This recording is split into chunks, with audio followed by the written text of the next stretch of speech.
Good day, YouTube. Today I want to talk about the topic, are you proactive with your finances?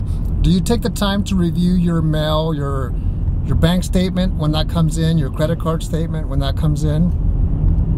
Or do you go online and do that? I hope the answer is yes. Being proactive is very important. I spent $183 last week on my credit card. One transaction, kept my receipt.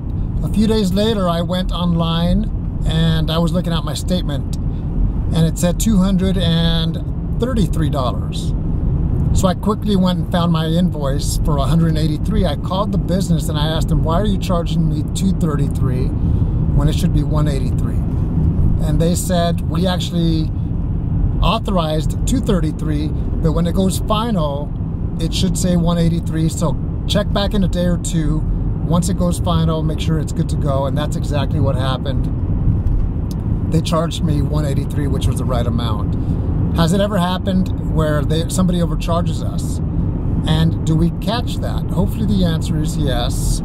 Because if not, that's a mistake that shouldn't happen because we're not being proactive. In fact, we may be, by ignoring or neglecting our statements or online accounts, it may be sloppy on our side.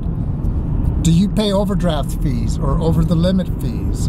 Know what your account should be like as far as entitlements, your available credit, and don't be sloppy. When I was 19, I got my first credit card, and between 19 and 21, I was very sloppy, making the minimum payment, maxing out my credit card.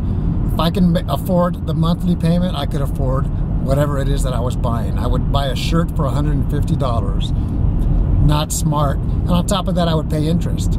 Speaking of interest, do you know how much your interest rates are on your accounts? Whether it's your car payment, whether it's your credit card or credit cards, or any accounts that you have that you are paying interest. Do you know how much you're paying in interest? Hopefully the answer is yes. Is there a way for you to reduce the amount of interest that you're paying? For example, if you have a car loan and your interest rate is 15% or 19%, can you refinance your car and maybe get 12% or 8%? Do the research, ask the questions. Interest, for me, is a bad word. I only have interest that I pay on two items, my mortgage and one car payment, which is this car here. Other than that, I'd like the day where I will be completely debt-free and not paying anybody interest. So do you take the time to review your accounts as needed?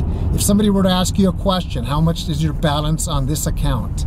You should have a pretty good idea of how much, ballpark figure. Sometimes when I meet with individuals at my civilian job as a financial counselor, I'll ask them, how much is owed on this account? I have no idea.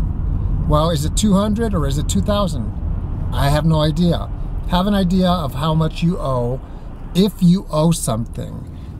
Remember, your finances, whether you're young or old, will always be a part of your life. Be in control, be proactive, and not sloppy if you are sloppy. With that said, I'll end with this. I don't believe in New Year's resolutions because if I have a resolution, I don't want to have to wait until the new year to put it into effect.